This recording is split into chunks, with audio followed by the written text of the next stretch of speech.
Bismillahirrahmanirrahim. Bismillah, Assalamualaikum Ustaz. Waalaikumsalam warahmatullahi. Ahwan izin bertanya, ada yang mengganggu pikiran seseorang, pikiran sekarang ana, tentang segala kesusahan-kesusahan hidup yang dialami, kesusahan dalam urusan pekerjaan dan segala usaha yang lain. Sementara seorang itu sudah merasa melakukan amal-amal saleh dan berdoa. Apakah segala doa-doa itu tidak ada manfaatnya? Jazakallahu khair. Nah, memang ujian harta itu bentuknya ada dua, Pak. Ujian kekayaan dan ujian kemiskinan. Dan bisa jadi yang kedua lebih berat dibandingkan yang pertama. Makanya kadang ketika jamaah itu ditanya, Anda lebih siap yang mana? Jadi kaya bersyukur atau miskin yang sabar? Ijma, nggak usah dijawab Pak ya. Saya sudah tahu jawabannya. Ijma, Anda pasti pilih kaya bersyukur. Karena kita nggak kebayang, saya belum siap untuk jadi miskin. Jadi miskin rasanya berat sekali. Jadi orang yang penuh dengan musibah ekonomi itu rasanya berat. Sehingga Anda merasa nggak sanggup untuk bersabar. Meskipun dua-duanya ujian, baik kaya maupun miskin dua-duanya ujian. Tapi bagi para sahabat, mereka itu punya kecenderungan kadang lebih milih sabar daripada syukur. Seperti yang terjadi pada Abu Dzar radhiyallahu anhu. Beliau pernah mengatakan, atau dalam keterangan yang lain Abu Darda, beliau pernah mengatakan, Abu Darda mengatakan, al-maradu ahabbu ilayya minas sihah wal faqru ahabbu ilayya minal ghina. Sakit lebih saya sukai daripada sehat.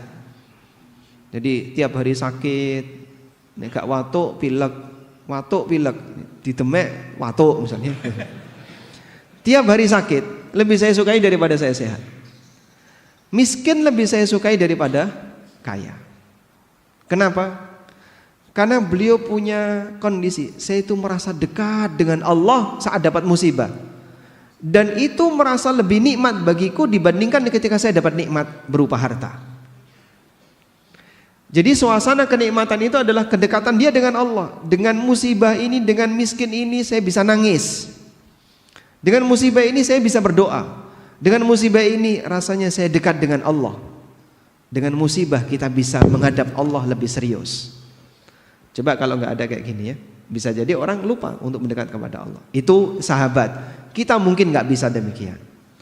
Namun kalau misalnya Anda menghendaki, Pak, saya berharap agar ekonomi ini nggak jadi ujian bagi saya. Agar kondisi ekonomi ini nggak jadi ujian bagi saya. Mungkin ini nggak bisa. Karena masalah ujian itu Allah yang milih dan Allah yang menentukan, bukan kita. Maka yang lebih penting adalah bukan terhindar dari ujian, sebab hidup ini pasti ujian. Tapi yang lebih penting adalah bagaimana cara menghadapi ujian. Bagaimana mensuasanakan batin ketika menghadapi ujian. Anda berdoa, mungkin doa Anda nggak kunjung dikabulkan. Bagi sahabat itu lebih penting daripada dikasih lalu putus doanya. Sebagaimana Umar bin Khattab radhiyallahu anhu. Bagi saya bukan dikabulkan doa yang penting, namun diberi kekuatan berdoa itulah yang penting. Sebab doa seorang muslim kalaupun tidak diwujudkan dalam kehidupan dia di dunia, jadi simpenan di mana? Jadi simpenan di akhirat. Sebagaimana disebutkan dalam hadis riwayat Muslim, idza yad'ul muslimu bida'watin, apabila seorang muslim berdoa yang selama doa itu lam yakun fihi itsmun wala qati'atu rahim, tidak ada isi dosa dan tidak memutus silaturahmi, maka Allah wujudkan doa itu menjadi salah satu dari 3 pilihan. Allah kabulkan doa itu, atau Allah simpan di akhirat, atau Allah jadikan sebagai pengganti dari musibah yang andaikan musibah itu terjadi nilainya sebagaimana nilai doanya, sehingga dia tidak mengalami kecelakaan, dia tidak mengalami sakit. Andaikan dia sakit, biaya yang harus dia keluarkan sama dengan rizki yang dia minta, bahkan bisa jadi lebih besar. Sahabat ketika mendengarkan ini, mereka langsung mengatakan, "Idzan nuksir ya Rasulullah." Kalau begitu saya perbanyak doa ya Rasulullah. Kata Nabi SAW, Allahu aktsar. Allah lebih kaya dibandingkan apa yang kalian minta. Maka ada orang yang berdoa lalu dikabulkan, selesai doanya. Ada orang yang berdoa tapi gak dikabul-kabulkan, berhenti gak doanya? Ada yang berhenti, ada yang tidak. Nah yang tidak berhenti inilah yang baik.